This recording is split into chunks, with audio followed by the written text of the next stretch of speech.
നമസ്കാരം. Lights camera action എന്ന നമ്മുടെ ചാനലിലേക്ക് ഒരിക്കൽ കൂടി സ്വാഗതം. ഞാൻ നിങ്ങളുടെ ശാന്തിയുള്ള ദിനേശ്. മലയാള സിനിമയുടെ ഇനി അങ്ങോട്ടുള്ള നാൾ വഴികൾ എങ്ങനെയാകണം, എന്തെല്ലാം തിരുത്തലുകൾ വരുത്തണം, എന്തെല്ലാം നടപടികൾ ഉണ്ടാകണം എന്നുള്ള കാര്യങ്ങളൊക്കെ ചർച്ച ചെയ്യാനായിട്ട് ഈ വരുന്ന ആഗസ്റ്റ് 2-3 തീയതികളിൽ തിരുവനന്തപുരത്ത് ശങ്കരനാരായണൻ തമ്പി ഹാളിൽ നിയമസഭാ മന്ദിരത്തിനകത്ത് സംസ്ഥാന സർക്കാർ ഒരു എൻക്ലേവ് നടത്തുകയാണ്. എനിക്ക് തോന്നുന്നു 6-7 സെഷനിൽ ടീമുകളായിട്ട് ചർച്ചകൾ നടത്തും. ഒരാളിന് അതിൽ 2 സെക്ഷനിൽ പങ്കെടുക്കാം. ഒരുപാട് കാലത്തിന് ശേഷം സർക്കാരിൻ്റെ ഒരു സിനിമാ പരിപാടിയിൽ പങ്കെടുക്കാനുള്ള കത്തും അതിൻ്റെ ഒരു അപേക്ഷാ ഫോമും ഒക്കെ ആയിട്ട് എനിക്ക് വന്നു. ചലച്ചിത്ര അക്കാദമി അല്ല അയച്ചത്, ചലച്ചിത്ര വികസന കോർപ്പറേഷൻ. പക്ഷേ ആ ലെറ്ററിൽ ചലച്ചിത്ര അക്കാദമി സെക്രട്ടറിയും ഒപ്പിട്ടിട്ടുണ്ട്, അജോയിയും ഒപ്പിട്ടിട്ടുണ്ട്. എനിക്ക് കൗതുകം തോന്നിയത് KSDCയിൽ നിന്ന് 2 പേര്, ഒരു സ്ത്രീയും ഒരു പുരുഷൻ, 2 പേര് മാറി മാറി വിളിച്ച് ചോദിച്ചു, പങ്കെടുക്കുമല്ലോ? ഞാൻ പറഞ്ഞു പങ്കെടുക്കും. അല്ല, അത് രജിസ്ട്രേഷന് പേരെഴുതാനാണ്. ഞാൻ പറഞ്ഞു ആയിക്കോട്ടെ. അതുപോലെ അക്കാദമിയിൽ നിന്ന് ശിവൻ എന്നെ വിളിച്ചു. പക്ഷേ ശിവൻ പിന്നെ ഫോൺ എടുത്തില്ല ഞാൻ തിരിച്ചു വിളിച്ചപ്പോൾ. എന്തായാലും മലയാള സിനിമയുടെ വികാസ പരിണാമങ്ങൾക്ക് എന്തെങ്കിലുമൊക്കെ മാറ്റങ്ങൾ വരുത്താൻ ഈ എൻക്ലേവിന് സാധിക്കും എന്ന് ഞാൻ വിശ്വസിക്കുന്നു. 2-ാം തീയതി 3-ാം തീയതി നടക്കുന്ന ഈ എൻക്ലേവിൽ ഞാനും പങ്കെടുക്കും. ആദ്യമായിട്ടാണ് ഇങ്ങനെ ഒരു കോൺക്ലേവ് നടക്കുന്നത് കേരളത്തിൽ. അപ്പം അത് വെളിയിലൊക്കെ നമുക്ക് കണ്ടിട്ടുണ്ട്, വലിയ രീതിയിൽ കോൺക്ലേവ് നടന്നത്. അതുപോലൊരു കോൺക്ലേവാണ്. വെളിയിൽ നിന്നൊക്കെ ആൾക്കാരെ, ഡെലിഗേറ്റ്സിനെ വിളിച്ച്, കേരളത്തിൻ്റെ വെളിയിൽ നിന്നൊക്കെ ആൾക്കാരെ വിളിച്ചിട്ട് ഒരു വലിയ രീതിയിലാണ് ഒരു ഫിലിം പോളിസി ഉണ്ടാക്കാൻ വേണ്ടിയിട്ടാണ് അത് ചെയ്തിരിക്കുന്നത്. കേരളത്തിൽ ആദ്യമായിട്ടാണ് ഒരു ഫിലിം പോളിസി ഉണ്ടാക്കാൻ വന്നത്. പുതിയതായിട്ടൊരു വലിയൊരു കാര്യമാണ് സർക്കാർ ഇൻഡസ്ട്രിക്ക് വേണ്ടിയിട്ട് ചെയ്യുന്നത്. ഇതൊരു ഗംഭീര വിജയമാക്കാൻ ഇൻഡസ്ട്രി എല്ലാവരും കൈകോർത്ത് ഒന്നിച്ച് നിൽക്കുകയാണ്. സിനിമാ കോൺക്ലേവിന് ഞങ്ങളുടെ എല്ലാവിധ ആശംസകളും നേരുന്നു.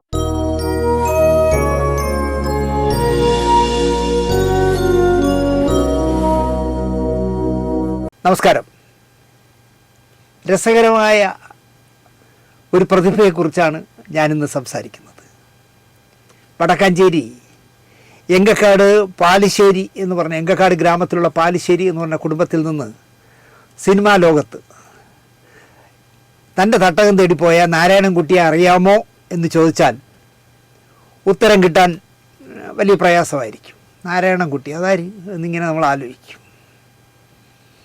സ്വാതന്ത്ര്യം കിട്ടിയ ദിവസം 1947 ആഗസ്റ്റ് 15-നാണ് നാരായണൻകുട്ടി മദ്രാസിലെത്തിയത്. 19-ാമത്തെ വയസ്സിൽ. 19 വയസ്സേ ഉള്ളൂ. എന്നാലും നിങ്ങൾക്ക് നാരായണൻകുട്ടിയെ പിടികിട്ടാൻ വഴിയില്ല. എന്നാൽ PN മേനോൻ എന്ന് പറഞ്ഞ സംവിധായകനെ, PN മേനോൻ എന്ന് പറഞ്ഞ പെയിൻറ്റിങ്ങുകൾ പോലെ മനോഹാരിതമായ ചാരുതയുള്ള പോസ്റ്ററുകൾ ഡിസൈൻ ചെയ്തിരുന്ന PN മേനോനെ നിങ്ങൾക്കറിയാമായിരിക്കും. ആദ്യമായി സംവിധാനം ചെയ്ത 1965 പുറത്തു വന്ന റോസി എന്ന് പറഞ്ഞ സിനിമയിലെ അലിയാമ്പൽ കടവിലെ അരയ്ക്ക് വെള്ളം, അന്ന് നമ്മളൊന്നായി തൊഴിഞ്ഞില്ലേ കൊതുമ്പ് വെള്ളം എന്നുള്ള ഗാനം ഇപ്പോഴും കാലാതിവർത്തിയായി മലയാളി ശ്രദ്ധിക്കുന്ന പാട്ടാണ്.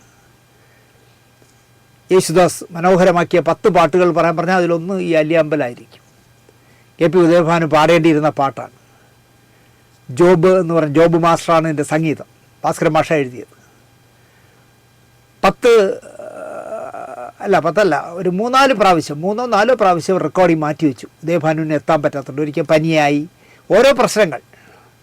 അവസാനം ഉദയഭാനു സാർ തന്നെ പറയുന്നു ആ ദാസിനെ വിളിച്ച് പാടിക്കാൻ. അങ്ങനെ യേശുദാസിനോട് പറഞ്ഞപ്പോൾ ഞാൻ പാടില്ല, അത് ഉദയഭാനു ചേട്ടന് പറഞ്ഞ പാട്ടല്ലേ എന്ന് പറഞ്ഞു. അന്ന് അത്തരം പ്രിൻസിപ്പിളൊക്കെ യേശുദാസിനുണ്ടായിരുന്നു. അവസാനം ഉദയഭാനു സാർ തന്നെ വിളിച്ച് പറഞ്ഞു, എനിക്ക് വരാൻ പറ്റില്ല ദാസേ, നീ അതൊന്ന് പാടിക്കൊടുക്കുമെന്ന് പറഞ്ഞു. അവിടെയൊക്കെയാണ് പരിശുദ്ധ ഖുർആനിൽ പറയും പോലെ ഓരോ ധ്യാനമണിയും ആര് ഭക്ഷിക്കണമെന്ന് ദൈവം തമ്പുരാൻ എഴുതിയിരിക്കുമെന്ന് പറഞ്ഞതുപോലെ ഈ പാട്ട് പാടേണ്ടത് യേശുദാസിൻ്റെ വിധി നിയോഗമായിരിക്കും. അതുകൊണ്ടാണല്ലോ 4 തവണ മാറ്റി വെച്ചിട്ട് ഉദയഭാനു സാറിന് പാടാൻ പറ്റാതെ പോയത്. ഇന്നും അത് കേൾക്കുമ്പോൾ നമുക്ക് മലയാളിക്ക് ഒരു ഗൃഹാതുരത്വം വരുത്തുന്ന ഒരു പാട്ടാണ്. സെറ്റിലെ പെയിൻറ്ററും വിഷ്വൽ ആർട്ടിസ്റ്റും പോസ്റ്റർ ഡിസൈനറും ഒക്കെ ആയ ശേഷമായിരുന്നു എങ്കക്കാട് നാരായണൻകുട്ടി എന്ന PN മേനോൻ സംവിധാന കുപ്പായം ഇട്ടത്. റോസിക്ക് പിന്നാലെ വന്ന 1969 റിലീസായ ഓളവും തീരവും എന്ന ചിത്രത്തിലൂടെ മലയാളത്തിലെ എണ്ണം പറഞ്ഞ സംവിധായകരുടെ ഇടയിൽ PN മേനോന് സ്ഥാനം കിട്ടി. 1970 മികച്ച ചിത്രമായി സംസ്ഥാന സർക്കാർ ഓളവും തീരവും തിരഞ്ഞെടുത്തു. അതിൻ്റെ തിരക്കഥ എഴുതിയ MT വാസുദേവൻ നായർ സർ മികച്ച തിരക്കഥാകൃത്തിൻ്റെ അവാർഡും വാങ്ങി. റോസി നിർമ്മിച്ചത് നമ്മുടെ പ്രശസ്ത അമ്മ കവിയൂർ പൊന്നമ്മയുടെ ഭർത്താവ് പിന്നീട് സംവിധായകനൊക്കെ മാറിയ മണിസ്വാമിയായിരുന്നു. നമ്മുടെ ആദ്യത്തെ ഭരത് അവാർഡ് വാങ്ങിച്ച PJ ആൻ്റണി ആയിരുന്നു റോസിയുടെ തിരക്കഥ. മേനോൻ്റെയും PJ ആൻ്റണിയുടെയും ആദ്യ സംരംഭമായിരുന്നു ഓളവും തീരവും. അതിനെ തുടർന്ന് കുട്ടികടത്തി, പണിമുടക്ക് തുടങ്ങി എത്ര നല്ല സിനിമകൾ മേനോൻ സാർ മലയാളിക്ക് സമ്മാനിച്ചു. സിനിമകൾ ചെയ്യുന്നു, കുറച്ച് ഭക്ഷണം, പിന്നെ കൂടുതൽ മദ്യവും, അതിനപ്പുറം സാമ്പത്തികമായൊരു ഗുണവും ഈ സിനിമ ചെയ്യുന്നതുകൊണ്ട് PN മേനോന് കിട്ടിയിരുന്നില്ല. ഭാര്യയും 2 പെൺമക്കളുമുള്ള ഒരു കുടുംബമില്ലെന്ന് സുഹൃത്തായ വയലാറിന് തോന്നി. അദ്ദേഹത്തിനത് തോന്നി. അദ്ദേഹത്തിനൊന്നുമില്ലെങ്കിലും 3 പെൺകുട്ടികളും ഒരു മോനും ഒക്കെ ഉള്ളതല്ലേ. ഇയാൾക്ക് ഭക്ഷണം കുറച്ച് മതി മേനോൻ സാറിന്. അപ്പോൾ കുറച്ച് ഭക്ഷണം കിട്ടുന്നുണ്ട്, നല്ല വില കൂടിയ ഇഷ്ടംപോലെ കള്ളു കുടിക്കാം, പക്ഷേ സാമ്പത്തികമായിട്ട് ഗുണങ്ങളൊന്നും ഉണ്ടാകുന്നില്ല.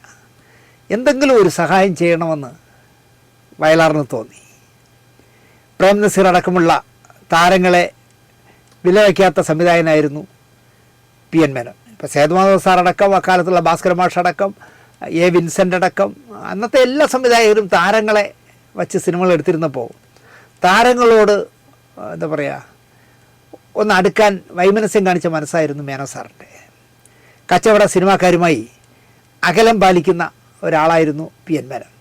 എന്നാൽ ജീവിതം ഏറെ ദുസ്സഹവുമായിരുന്നു. കാരണം അങ്ങനെയുള്ളവർക്ക് സിനിമകളോ അവസരങ്ങളൊന്നും കിട്ടില്ലല്ലോ. കിട്ടിയാൽ തന്നെ ദാരിദ്ര്യ പടങ്ങളൊക്കെ അല്ലേ കിട്ടും, പൈസയൊന്നും കിട്ടില്ല. ആ സമയത്താണ് വയലാർ ഒരു കാര്യം അറിയുന്നത്. കൊല്ലത്തുനിന്ന് മലയാള നാട് എന്ന് പറഞ്ഞ് മനോഹരമായ ഒരു പ്രസിദ്ധീകരണം പുറത്തു വന്നിരുന്നു. മാധവക്കുട്ടി അടക്കം, കാക്കനാടനടക്കം ഒരുപാട് എഴുത്തുകാർ, വാരഫലം കൃഷ്ണൻ നായർ സാർ അടക്കം ഒരുപാട് എഴുത്തുകാർ എഴുതിയിരുന്ന മലയാള നാടിൻ്റെ മുതലാളി ഒരു SK നായരായിരുന്നു. SK നായർ ഒരു സിനിമ നിർമ്മിക്കുന്നു എന്നുള്ള വാർത്ത വയലാർ അറിഞ്ഞു. സുഹൃത്തായ മലയാറ്റൂർ രാമകൃഷ്ണൻ IAS ആണ് അതിൻ്റെ സ്ക്രിപ്റ്റ് എഴുതുന്നത്. പുതിയ അഭിനേതാക്കളെ വച്ച് ചെലവ് ചുരുക്കി ഒരു നല്ല സിനിമ, ഇതാണ് അവരുടെ പ്ലാൻ. വയലാർ SK നായരെ വിളിച്ചു. നിർമ്മിക്കാൻ പോകുന്ന ചിത്രം നാരായണൻകുട്ടിക്ക് കൊടുക്കണമെന്ന് അദ്ദേഹം ശുപാർശ ചെയ്തു. വല്ലാത്ത അവസ്ഥയിലാണ് നാരായണൻകുട്ടി. അതുകൊണ്ട് അതിൻ്റെ സംവിധാനം നാരായണൻകുട്ടിക്ക് കൊടുക്കണം. നാരായണൻകുട്ടി ഒരിക്കലും മോശമാക്കില്ല. കുട്ടൻ്റെ ഇഷ്ടം അതാണെങ്കിൽ അങ്ങനെ ആകട്ടെ എന്നായി SK നായർ. കുട്ടനെ ഞാൻ എപ്പോഴും പറയണ്ടല്ലോ, വയലാറിന് സ്നേഹമുള്ളവരെല്ലാം വിളിച്ചിരുന്നത് കുട്ടൻ എന്നാണ്. SK നായർ ഉറപ്പ് പറഞ്ഞപ്പോൾ വയലാറിന് ഒരുപാട് സന്തോഷമായി. നാരായണൻകുട്ടിയുടെ സാമ്പത്തിക ഞെരുക്കം ഇതോടെ തീരുമെന്ന് വയലാർ ആശിച്ചു. കോടമ്പക്കത്തുള്ള ഡയറക്ടേഴ്സ് കോളനിയിൽ ആണ് PN മേനോൻ താമസിക്കുന്നത്. വൈകുന്നേരങ്ങളിൽ വെച്ച് നടന്നു പോകുന്ന മേനോൻ സാറിനെ ഞാൻ ഒരുപാട് ദിവസം നോക്കി നിന്നിട്ടുണ്ട്, പരിചയപ്പെട്ടിട്ടില്ല.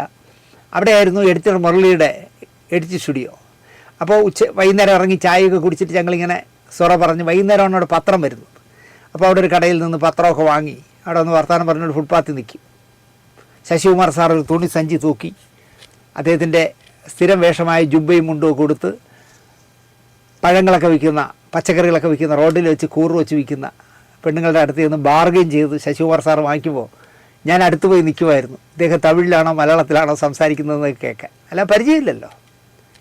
അതുപോലെ തന്നെ മേനോൻ സാർ വൈകുന്നേരങ്ങളിൽ ഈ ജീൻസിലുള്ള നീല ഉടുപ്പൊക്കെ ഇട്ട് പാകമാകാത്തതെന്ന് തോന്നിക്കുന്ന വലിയ ബെൽ ബോട്ടം പാൻറ്റൊക്കെ ഇട്ട്, എനിക്ക് തോന്നുന്നു 9 ഇഞ്ച് ചെരുപ്പാണ് ആവശ്യമെങ്കിൽ 11 ഇഞ്ചിൻ്റെ ചെരുപ്പൊക്കെ ഇട്ട് വലിച്ചഴിച്ചോണ്ട് ഇങ്ങനെ റോഡേ പോണ കാണാം. അപ്പോൾ കോടമ്പക്കത്തെ ഡയറക്ടേഴ്സ് കോളനിയിൽ നാരായണൻകുട്ടിയെ കണ്ട് വയലാർ കാര്യം പറഞ്ഞു. അഡ്വാൻസ് ഞാൻ ഒപ്പിച്ചു തരാം എന്ന് പറഞ്ഞു. അത് പറഞ്ഞപ്പോൾ മേനോനേക്കാൾ സന്തോഷിച്ചത് മേനോൻ്റെ ഭാര്യയായിരുന്നു. ഭാരതി എന്നാണ് അവരുടെ പേര്. 2 പെൺകുട്ടികൾ, അവരുടെ പഠിത്തം, വീട്ടു ചെലവ് ആകെ ദുരിതകയത്തിലാണ്. അതെല്ലാം കുട്ടന് നന്നായിട്ട് അറിയുകയും ചെയ്യാം. പിന്നെയും വീണ്ടും നന്നായിട്ട് മദ്യപിക്കുന്ന ആളായിരുന്നു വയലാർ സാർ. എന്നിട്ട് പോലും അദ്ദേഹം PN മേനോന് ക്ലാസ് എടുത്തു. കാരണം വെള്ളം അടിച്ചു കഴിഞ്ഞാൽ അല്പം കച്ചട കൂതറയാവുന്ന ആളാണ് മേനോ സാർ. മറ്റന്നാൾ SK നായർ കൊല്ലത്ത് നിന്ന് ചെന്നൈയിലെത്തും. അനവസരത്തിൽ വാചകമടിച്ച് നാരായണൻകുട്ടി പല സന്ദർഭങ്ങളിലും കിട്ടാവുന്നതൊക്കെ കളഞ്ഞു കുളിച്ചത് വയലാറിനറിയാം, നന്നായിട്ടറിയാം വയലാറിന്. SK നായർ നല്ല സഹൃദയനാണ്, നന്നായിട്ട് ആളുകളോട് പെരുമാറുന്ന ആളാണ്. എന്നാലും നമുക്ക് സിനിമ നടക്കണം. അതുകൊണ്ട് SK വരുമ്പോൾ എങ്ങനെ പെരുമാറണം, എങ്ങനെ ഓരോ ചോദ്യങ്ങൾക്ക് മറുപടി പറയണം തുടങ്ങിയവയെല്ലാം LKGയിൽ പഠിക്കുന്ന കുട്ടികളെ പഠിപ്പിക്കുന്നത് പോലെ മേനോനെ വയലാർ പഠിപ്പിച്ചു. എല്ലാം കൊച്ചു കുട്ടികളെ പോലെ തലയാട്ടി PN മേനോൻ സമ്മതിക്കുകയും ചെയ്തു. കൂടിക്കാഴ്ച എഗ്മോറിലുള്ള അശോക എന്ന് പറഞ്ഞ വലിയ ഒരു ഹോട്ടലിലായിരുന്നു കൂടിക്കാഴ്ച. അക്കാലത്തെ ചെന്നൈയിലെ മുന്തിയ ഹോട്ടലാണ് അശോക. SK നായർ തന്നെ മേനോന് കാർ അയച്ചു. നാരായണൻകുട്ടിയെയും കയറ്റി ഹോട്ടലിൽ കാറെത്തി. വയലാർ ഹോട്ടലിൻ്റെ ഗേറ്റിൽ തന്നെ നാരായണൻകുട്ടിയെ കാത്തു നിന്നു. കാറിൽ അശോക ഹോട്ടലിൻ്റെ മുന്നിൽ PN മേനോൻ വന്നിറങ്ങി. വയലാർ ഒന്നുകൂടി ക്ലാസ് എടുത്തു. എല്ലാം അമ്പലക്കള തലയാട്ടും പോലെ മേനോൻ സമ്മതിച്ചു. റൂമിലേക്ക് കയറുന്നതിന് മുമ്പ് അടക്കി പിടിച്ച് വയലാർ പറഞ്ഞു, നാരായണൻകുട്ടി, മര്യാദരാമനായി നീ പെരുമാറണം. കള്ളൊന്നും വാരി വലിച്ച് കുടിച്ച് വഷളാക്കരുത്. കുട്ടാ, വാക്ക് പറഞ്ഞത് കുട്ടൻ്റെ നാരായണൻകുട്ടിയാണ്. പറഞ്ഞതുപോലെയൊക്കെ ചെയ്യാം, പേടിക്കണ്ട, ധൈര്യമായിട്ട് നമുക്ക് കയറാം എന്നായി PN മേനോൻ. ഇരുവരും കാത്തിരുന്ന SKയുടെ മുന്നിലേക്ക് കയറി. കുട്ടൻ മേനോനെ പരിചയപ്പെടുത്തി. കുശലാന്വേഷണങ്ങൾ പരസ്പരം അങ്ങോട്ടും ഇങ്ങോട്ടൊക്കെ കുശലങ്ങളൊക്കെ പറഞ്ഞു. SKയുടെ കൂടെ മാനേജറടക്കം 4-5 പേരുണ്ട്, ശിങ്കിടികളുണ്ട്. എപ്പോഴും ശിങ്കിടികളുമായിട്ട് അദ്ദേഹം നടക്കും. കുട്ടാ, നമ്മുടെ പ്രൊഡക്ഷൻ ചർച്ചയ്ക്ക് മുൻപ് മേനോൻജിക്ക് ഒരു സ്മോൾ കൊടുത്തുകൊണ്ട് തുടങ്ങാം.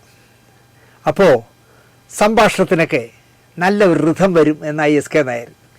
വയലാർ അന്തം വിട്ടുപോയി. കാരണം തുടക്കം തന്നെ കുളമാക്കാൻ പോകണമെന്ന് SK നായരെന്ന് ചോദിക്കണമെന്നുണ്ട്. പക്ഷേ എങ്ങനെ ചോദിക്കും? ഒന്നകത്ത് ചെന്നാൽ പാലിശ്ശേരി നാരായണൻകുട്ടി എത്ര കൂതറയാകുമെന്ന് നന്നായി അറിയാവുന്ന പലരിലൊരാളാണ് വയലാർ. വയലാർ പറഞ്ഞു, നമുക്ക് ഡിസ്കഷൻ കഴിഞ്ഞിട്ട് മതി സ്മോളും ലാർജുമൊക്കെ. ആദ്യം ചർച്ചയാകട്ടെ, എന്താ നാരായണൻകുട്ടി എന്ന് വയലാർ തന്നെ PN മേനോനോട് ചോദിച്ചു. PN മേനോൻ ചാടി വീണു. SK, ഒന്നടിച്ച് തുടങ്ങുന്നതല്ലേ അതിൻ്റെ ഒരു ഭംഗി, എന്താ കൂട്ടാ അങ്ങനെയല്ലേ എന്നായി മേനോൻ. ചില്ലി പൈസ പോക്കറ്റിൽ ഇല്ലാതായിട്ട് മാസങ്ങളായി നാരായണൻകുട്ടിക്കെന്ന് വയലാറിന് നന്നായിട്ട് അറിയാം. ദിനവും മുന്തിയത് വീശുന്ന വയലാറിന് ആ ഒരു കഷ്ടസ്ഥിതിയെക്കുറിച്ചും നല്ല ബോധ്യമുണ്ട്. എന്നാലും ആ അപകടത്തിലൂടെ സിനിമ മുടങ്ങിയാലോ എന്ന പേടിയായിരുന്നു വയലാറിന്. അതെ, മേനോൻജി പറഞ്ഞതാ അതിൻ്റെ ശരി. കുട്ടാ, നമുക്ക് തുടങ്ങാം എന്ന് SK നായർ ഓർഡർ ഇട്ടു.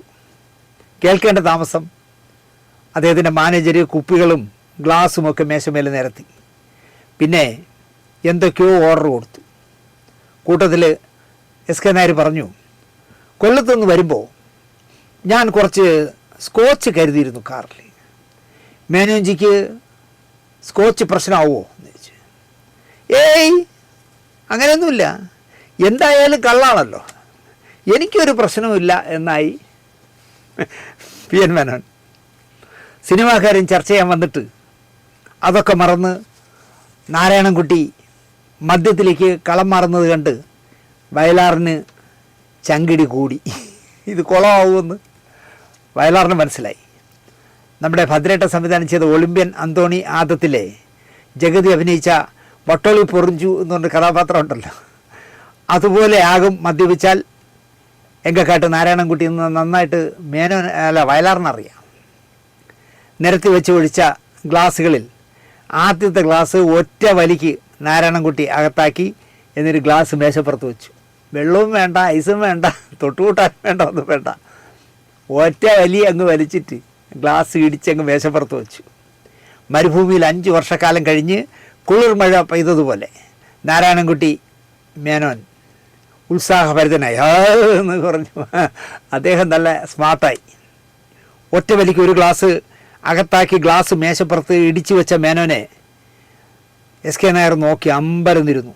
എൻ്റെ പഹയ, ഇതാര് എന്നുള്ള രീതിയിൽ. ഇതാണോ ഇദ്ദേഹത്തിൻ്റെ കള്ളുകൂടി എന്ന് ഒരു നിമിഷം എസ് കെ നായർ ആലോചിച്ചു.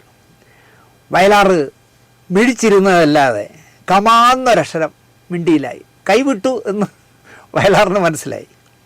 അടുത്ത ക്ലാസ്സും നേരത്തെ ചെയ്തതുപോലെ തന്നെ ഒറ്റ വരിക്ക് നാരായണൻകുട്ടി കുടിച്ചു തീർത്തു. ഉഷാറായ മേനോൻ തിരക്കി. അപ്പോൾ എസ്കെ, നമുക്ക് ഇനി കാര്യത്തിലേക്ക് കിടക്കാം, തിരക്കഥയിൽ നിന്ന് തന്നെ തുടങ്ങാം എന്നായി. എന്ത് പറയുന്നു കൂട്ടാ എന്ന് എസ് കെ നായരോട് ചോദിച്ചിട്ട് അടുത്ത് വയലാറിനോട് എന്ത് പറയുന്നു കൂട്ടാ എന്ന് ചോദിച്ചു. നല്ല ഫോമിലായി കഴിഞ്ഞാൽ നാരായണൻകുട്ടിയെ എഴുന്നേറ്റൊന്ന് ചാടി ഒന്ന് തൊഴിക്കാനാണ് വയലാറിനപ്പോൾ തോന്നിയത്. പക്ഷേ വയലാറ് സംയമനം പാലിച്ചു.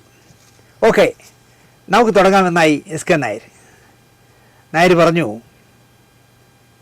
മേനോനെ, മലയാറ്റൂർ രാമകൃഷ്ണൻ അറിയാമല്ലോ, IAS കാരൻ, എൻ്റെ സുഹൃത്താണ്. മലയാറ്റൂർ രാമകൃഷ്ണനാണ് തിരക്കഥ എഴുതുന്നത്. വളരെ പുതുമയുള്ള കഥയാണ്. പുതുമുഖങ്ങൾ മതിയെന്നാണ് മലയാറ്റൂരിൻ്റെ അഭിപ്രായം. ബാക്കി കാര്യങ്ങളൊക്കെ കുട്ടനറിയാം. കഴിച്ചുകൊണ്ടിരുന്ന അടുത്ത ഗ്ലാസ്സും അകത്താക്കി. എന്നിട്ട് എസ് കെ നായരെ മേനോൻ ദഹിപ്പിക്കുന്ന ഒരു നോട്ടം നോക്കി. കൊച്ചു കണ്ണാണ് മേനോൻ സാറിൻ്റെ. ആ കണ്ണു വെച്ച് എസ് കെ നായരെ തുറിച്ചൊന്ന് നോക്കി. അപ്പോൾ തിരക്കഥയൊക്കെ താങ്ങി പിടിച്ചുകൊണ്ടാണല്ലോ വരവ്, അതിൽ സംവിധായകന് പങ്കൊന്നുമില്ലേ എന്നായി മേനോൻ ടോൺ മാറുകയാണ്. എസ് കെ നായർ മറുപടിയൊന്നും പറഞ്ഞില്ല. വയലാറും മിണ്ടിയില്ല. ഒരു നല്ല കുടിയൻ്റെ ചേഷ്ടകൾ നോക്കി എസ് കെ നായർ ഇരുന്നു. അദ്ദേഹം ഇതുവരെ കാണാത്ത രസകരമായ പ്ലേയാണ് അവിടെ മേനോൻ നടത്തുന്നത്. പാൻറ്റ് വലിച്ചു കയറ്റുന്നു, ഉടുപ്പ് തെറുത്ത് കയറ്റുന്നു. ആകെ മേനോൻ ഒരു യുദ്ധത്തിനിറങ്ങും പോലെയൊക്കെയുള്ള ചേഷ്ടകൾ കാണിക്കുന്നു. വയലാർ നാരായണൻകുട്ടിയുടെ ചന്തിയിൽ അർത്ഥഗർഭമായി ഒന്ന് ചുരണ്ടി, ഒന്ന് നുള്ളി ചന്തിയിൽ. കാര്യം വഷളാക്കല്ലേ എന്ന് തന്ത്രപൂർവം ഓർമ്മിപ്പിക്കുന്ന ഒരു നുള്ള്. ഒരു രക്ഷയുമില്ല. ഒരു പെഗ് കൂടി അകത്ത് ഒഴിച്ച ശേഷം മേനോൻ ജയ് അല്പം സ്വരം ഉയർത്തി, ഇതുവരെ പറഞ്ഞിരുന്ന ടോണൊന്ന് മാറ്റി. തത്വജ്ഞാനി പോലെ മൊഴിഞ്ഞു, അണ്ടിക്കച്ചവടമല്ല സിനിമ. അപ്പോൾ ഈ കൊല്ലത്ത് കശുവണ്ടിയുടെ കേന്ദ്രമാണല്ലോ, അത് വെച്ചിട്ടാണ് പറയുന്നത്. അണ്ടിക്കച്ചവടമല്ല സിനിമ, അത് ക്രിയേറ്റീവായ ഒന്നാണ്. എവിടുന്നെങ്കിലും ഒരു പീറ തിരക്കഥയും തോളിലേറ്റി ഓരോരുത്തന്മാർ കൊല്ലത്ത് നിന്നും കൊയിലാണ്ടിയിൽ നിന്നും ഒക്കെ എഴുന്നള്ളും മദ്രാസിലേക്ക്. കഴിവുള്ള സംവിധായകരെ വിലക്കെടുക്കാൻ. എടോ mister Nair, S K Nair എന്നുള്ളതൊക്കെ വിട്ട്, എടോ മിസ്റ്റർ നായർ, തൻ്റെ സിനിമ ചെയ്യാൻ ഈ PN മേനോനെ കിട്ടില്ല.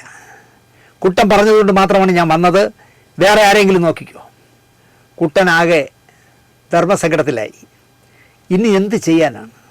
എല്ലാം തൊലച്ചു കളഞ്ഞല്ലോ നാരായണൻകുട്ടി എന്നുള്ള ചിന്തയോടെ വയലാർ മിണ്ടാതിരുന്നു. വീണ്ടും മേനോൻ പറഞ്ഞു, മിസ്റ്റർ നായർ, അപ്പോൾ ബൈ, നാം ഇനി കാണുന്നില്ല, തൻ്റെ സിനിമ പുല്ല് എനിക്ക് വേണ്ട. അത്രയും പറഞ്ഞ് മേനോൻ കൊടുങ്കാറ്റ് പോലെ പുറത്തേക്ക് പോയി. ഡോറ് വലിച്ചടച്ചിട്ട് പുറത്തേക്ക് പോയി. എങ്ങനെ പോയി, ആര് കൊണ്ടുപോയി, ഏതിൽ കൊണ്ടുപോയി എന്നൊന്നും എങ്കക്കാട് നാരായണൻകുട്ടി അറിഞ്ഞതേയില്ല. 10 പൈസ ഇല്ലാതല്ലേ വന്നേ. എന്തായാലും അന്ന് പാതിരാത്രി നാരായണൻകുട്ടിക്ക് ബോധോദയം വന്നു. അപ്പോൾ ഭാര്യ ആകാംക്ഷയോടെ നോക്കി, തിരക്കി, പാവമാണ് കേട്ടോ. ഈ കുടിയന്മാരുടെയൊക്കെ സിനിമാക്കാരായ കുടിയന്മാരുടെയൊക്കെ ഭാര്യമാരുടെയും കുടുംബത്തിൻ്റെയൊക്കെ കഥ, പലരുടെയും കഥ എനിക്കറിയാം. നിസ്സഹായരായി ഒന്നും ചെയ്യാൻ പറ്റാത്ത, ഇയാളെ കളഞ്ഞിട്ട് പോകാനും വയ്യ, ഇയാളോടൊപ്പം ജീവിക്കാനും വയ്യ, നല്ല വേഷങ്ങളില്ല, നല്ല ഡ്രസ്സില്ല, മനസമാധാനമില്ല. ഒരു സിനിമാക്കാരനെന്ന് പറഞ്ഞ് കൂടെ വന്നതല്ലേ. അങ്ങനെ കണ്ണീർ വാർത്ത് ജീവിച്ച ഒരുപാട് പേരെ എനിക്കറിയാം. അപ്പോൾ ഭാര്യ ആകാംക്ഷയുടെ തിരക്കി, പോയിട്ട് എന്തെങ്കിലും നടന്നോ? 5-6 ഗ്ലാസ് സ്കോച്ച് അടി നടന്നു എന്ന് പറയാനാവില്ലല്ലോ. മേനൻ്റെ സ്വഭാവം അനുസരിച്ചാണെങ്കിൽ അങ്ങനെ പറയും. ഒരു 4-5-6 സ്കോച്ച് പെഗ് അടിച്ചു, അതിൽ കൂടുതലൊന്നും നടന്നില്ല എന്നാണ് പറയേണ്ടത്. പക്ഷേ എന്തുകൊണ്ടോ അദ്ദേഹം പറഞ്ഞില്ല. പറഞ്ഞാൽ, അങ്ങനെ പറഞ്ഞത് അവരറിഞ്ഞാൽ അവർക്ക് സഹിക്കില്ല. അതാണ് അവസ്ഥ, അതാണ് ആ വീട്ടിലെ അവസ്ഥ. രാവിലെ മേനോൻ വൈകിയാണ് എണീറ്റത്. പിറ്റേന്ന് ഒരു 10-11 മണിയായപ്പോൾ മേനോൻ സിറ്റൗട്ടിൽ ചിന്താവിഷനായ നാരായണൻകുട്ടിയായിട്ടിരിക്കുമ്പോൾ പുറത്തൊരു കാർ വന്ന് നിന്നു. അത് മേനോൻ കണ്ടു. ഇത് ഇന്നലെ ഇവിടെ വന്ന കാറല്ലേ എന്ന് മേനോനൊന്ന് റീവൈൻഡ് ചെയ്ത് നോക്കി. ഓർമ്മ ഒട്ടും കിട്ടുന്നില്ല. കാറിൽ നിന്ന് ഇറങ്ങി വന്ന ഡ്രൈവർ നാരായണൻകുട്ടി മേനോൻ്റെ ഭാര്യയോട് പറയുന്നത് മേനോന് കേൾക്കാം. എസ് കെ നായർ വിളിക്കുന്നു, എസ് കെ നായർ സാർ വിളിക്കുന്നു, ഇവിടുത്തെ സാറിനെ വിളിച്ചോണ്ട് ചെല്ലാനാണ് ഞാൻ വന്നത്. അത് കേട്ട മേനോൻ്റെ ഉള്ളൊന്ന് കാളി. കാരണം ഇന്നലെ തള്ളയ്ക്ക് വിളിച്ചിട്ടല്ലേ ഇറങ്ങി വന്നേ, പട്ടിന്ന് വിളിച്ചില്ലെന്നേ ഉള്ളൂ. എടോ നായരെ എന്നൊക്കെയല്ലേ വിളിച്ചിട്ട് വന്ന്. അത് അദ്ദേഹം വീണ്ടും വിളിക്കുന്നു എന്ന് കേട്ടപ്പോൾ ഒന്ന് ഞെട്ടി. ഇന്നലെ എസ് കെ നായർ താൻ എന്തൊക്കെയാണ് പറഞ്ഞത്?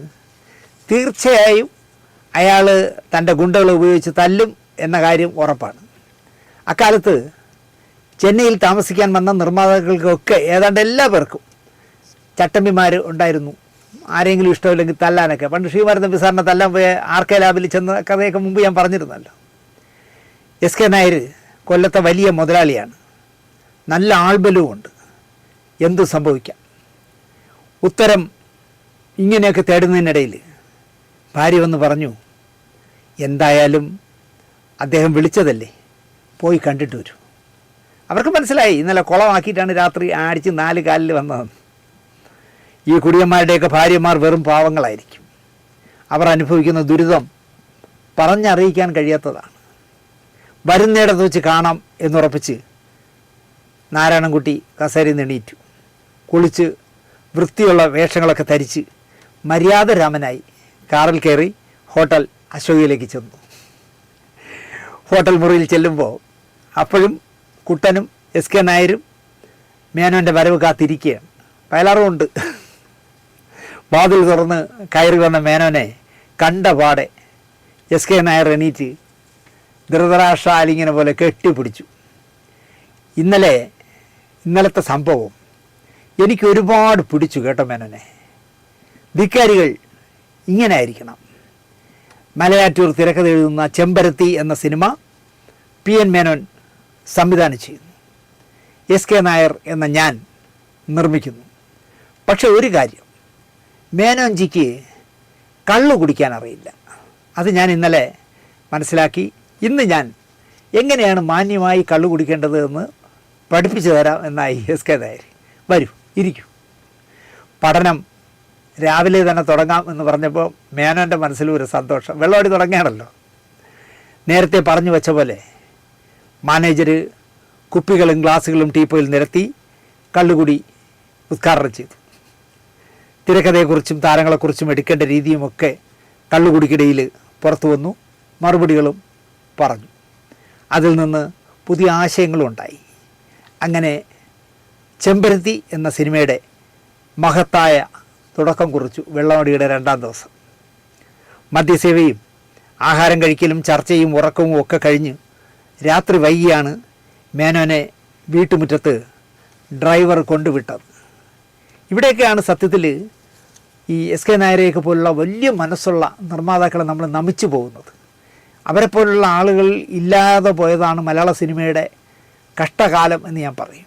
അപ്പോൾ ഒരുപാട് വൈകി മദ്യപാനം, ആഹാരം കഴിക്കൽ, സിനിമാ ചർച്ച ഒക്കെ കഴിഞ്ഞിട്ട് പാതിരാത്രിയോളം ആയപ്പോഴാണ് എസ് കെ നായരുടെ തന്നെ കാറിൽ തലേ ദിവസം കൊണ്ടാക്കിയില്ലല്ലോ, രാവിലെ വിളിച്ചോണ്ട് പോയതുപോലെ കൊണ്ടാക്കി.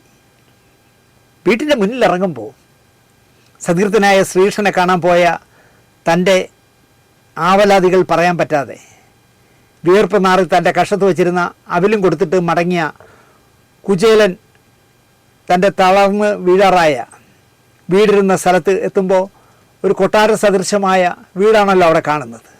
പട്ടുചേലയും കുപ്പായങ്ങളും ഒക്കെ ആഭരണങ്ങളും ഒക്കെ നിറയെ ധരിച്ച ഭാര്യയും കുട്ടികളെയൊക്കെ കണ്ടതുപോലെയായി നാരായണൻകുട്ടി മേനോൻ്റെയും അവസ്ഥ. വീട്ടിൻ്റെ മുന്നിൽ വന്നിറങ്ങി അകത്തേക്ക് കയറുമ്പോൾ നാരായണൻകുട്ടി മേനോൻ ഇതെൻ്റെ വീടാണോ എന്നൊരു സംശയം. കാരണം കയ്യിൽ 10 കാശില്ലാത്തത് കാരണം ഒഴിഞ്ഞു കിടന്ന ഹാളിൽ പുതിയ സെറ്റിയും കസേരകളും ഒക്കെ നിരത്തിയിട്ടിരിക്കുന്നു. പുറത്തേക്ക് ഇറങ്ങി വന്ന ഭാര്യയുടെ മുഖത്ത് അതിയായ ശാന്തത കളിയാടുന്നു. എപ്പോഴും ടെൻഷനിലായിരുന്ന ആ മുഖത്ത് നല്ല ശാന്തത. കുട്ടികളുടെ സന്തോഷം നിറഞ്ഞ ആ 2 പെൺകുട്ടികളുടെയും സന്തോഷം നിറഞ്ഞ മുഖം. ഈ കാഴ്ചകളൊക്കെ മേനോൻ്റെ ഫിറ്റ് ഇറങ്ങും വിധമായിരുന്നു. അടിച്ചുകൊണ്ട് വന്നതെല്ലാം ഇറങ്ങുന്നത് പോലെ ആയിരുന്നു വീട്ടിനകത്തെ കാഴ്ചകൾ. നിറഞ്ഞ ചിരിയോടെ ഭാര്യ പറഞ്ഞു, വീട്ടു സാധനങ്ങൾ വാങ്ങാൻ എസ് കെ നായർ 25,000 രൂപ കൊടുത്തയച്ചിരുന്നു. അതൊക്കെ വയലാറിൽ നിന്ന് മനസ്സിലാക്കിയായിരിക്കും. നേരെ ഇരിക്കാനൊരു കസേര പോലുമില്ല, ഇയാൾക്ക് ഊണ് കഴിക്കാനൊരു മേശയില്ല എന്നൊക്കെ പറഞ്ഞു കാണും. ആ അവസ്ഥയാണ് മേനോൻ്റെത് പറഞ്ഞു കാണും. അത് മനസ്സിലാക്കിയ എസ് കെ നായർ പാവം, എനിക്ക് പരിചയപ്പെടാനൊന്നും കഴിഞ്ഞില്ല. അദ്ദേഹം 25,000 രൂപ കൊടുത്തയച്ചിട്ട് പറഞ്ഞു, വീട്ടിൽ അത്യാവശ്യം എന്തൊക്കെ സാധനങ്ങൾ വാങ്ങണോ അതെല്ലാം വാങ്ങിക്കൊള്ളൂ എന്നുണ്ട്. പക്ഷേ മേനോനോട് പറഞ്ഞില്ല. അങ്ങനെയാണ് അവിടെ എല്ലാം സെറ്റ് ചെയ്തത്.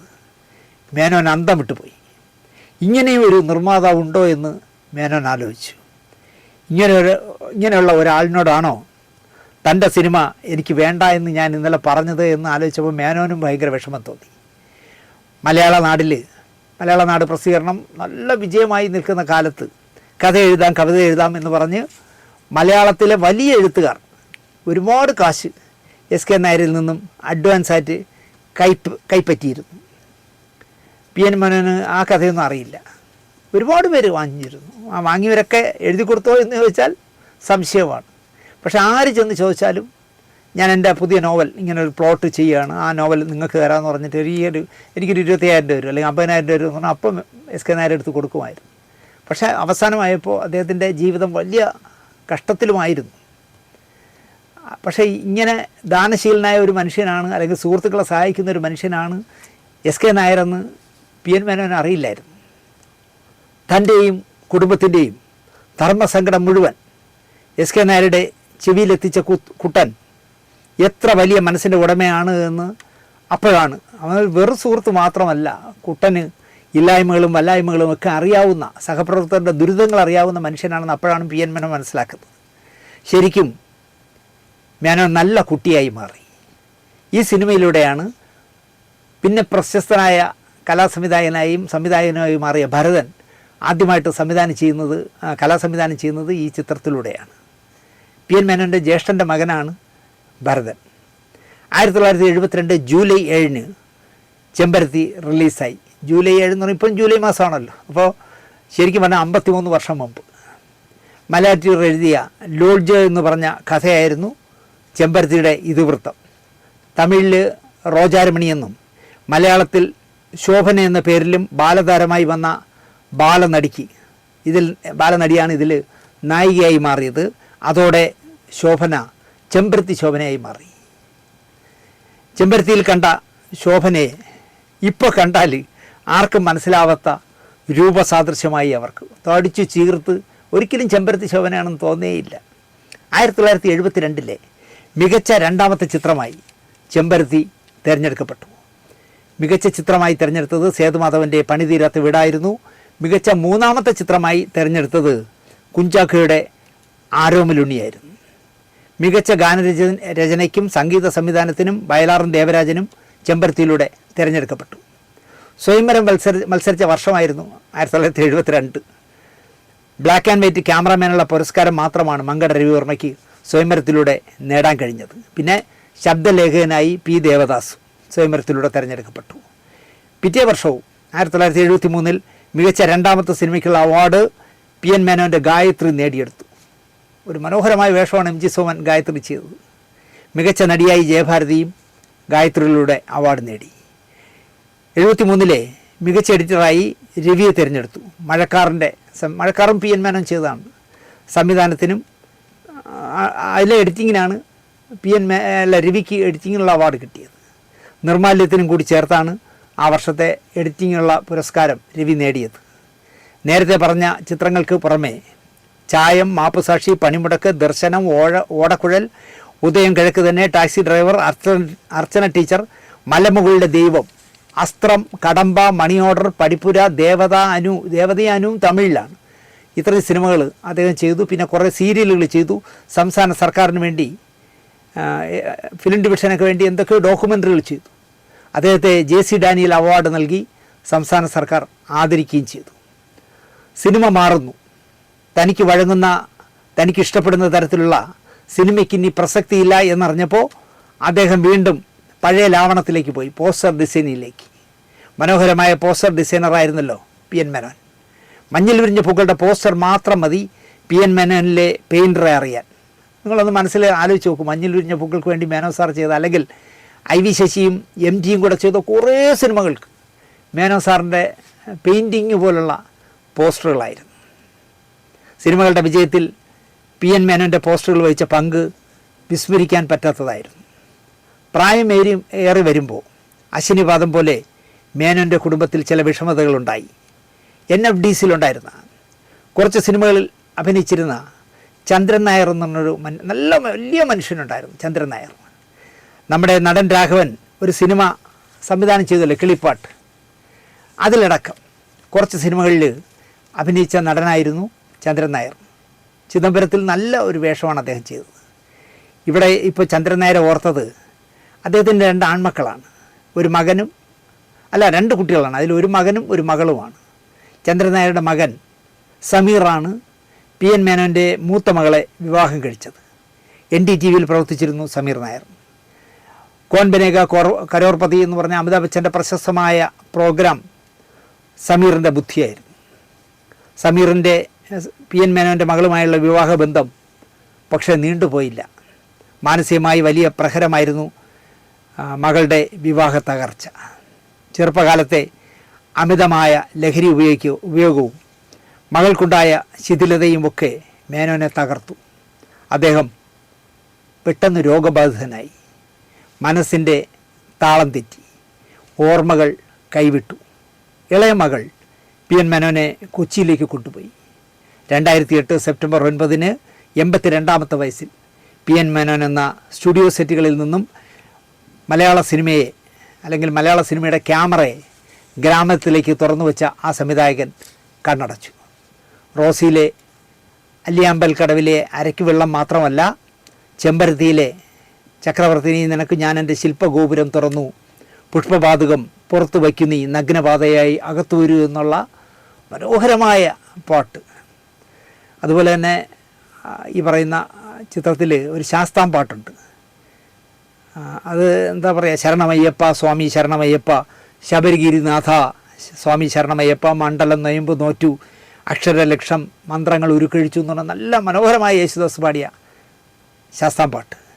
പിന്നെ മാധുര്യമ്മ പാടിയ അമ്പാടി തന്നിലൊരുണ്ണി, അഞ്ജനക്കണ്ണനാ മുണ്ണി, ഉണ്ണിക്ക് നെറ്റിയിൽ ഗോപിപ്പൂ, ഉണ്ണിക്ക് മുടിയിൽ പീലിപ്പൂ എന്ന് പറഞ്ഞ പാട്ട്. കുണുക്കിട്ട കോഴി കുളക്കോഴി, കുന്നിൻ ചെരുവിലെ വയറ്റാട്ടി, നീ കേട്ടോ, കളിപ്പാങ്കുളങ്ങരെ, കടിഞ്ഞൂൽ പറ്റ, കന്നി ചെമ്പരത്തി എന്ന് പറഞ്ഞ ഈ 4 പാട്ടും സൂപ്പർ ഹിറ്റായിരുന്നു ചെമ്പരത്തിയിൽ. അവസാന കാലത്ത് അദ്ദേഹം ചെയ്ത കടമ്പ എന്ന് പറഞ്ഞ ചിത്രത്തിൽ അപ്പോഴും പറഞ്ഞില്ലേ പോരണ്ട എന്ന് പറഞ്ഞ തിക്കൊടിയൻ എഴുതി കെ രാഘവൻ സംഗീതം നൽകി. കെ രാഘവനും CO ആൻ്റെയും കോറസും പാടിയൊരു പാട്ടുണ്ട്. എനിക്ക് രാഗത്തിൽ പാടാനറിയില്ല. നല്ല രസമുള്ള ഒരു നാടശീലാണ് അപ്പോഴും പറഞ്ഞില്ലേ പോരണ്ട എന്നുള്ളത്. ധീരനായ ധിക്കാരിയായിരുന്നു മേനോ സാറ് ചെയ്തിട്ടുള്ള ഒരുപാട് കഥകളുണ്ട്. പക്ഷേ ക്യാമറയ്ക്ക് മുന്നിൽ പറയാനാവില്ല.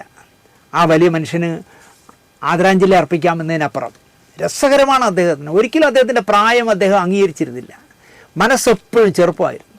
അതുകൊണ്ട് തന്നെ അദ്ദേഹമായിട്ട് നമ്മളൊരു അരമണിക്കൂർ സംസാരിക്കാനുള്ള അവസരം ഉണ്ടായാൽ ഒരുപാട് കഥകൾ കേൾക്കാമായിരുന്നു സാറിൻ്റെ കയ്യിൽ നിന്ന്.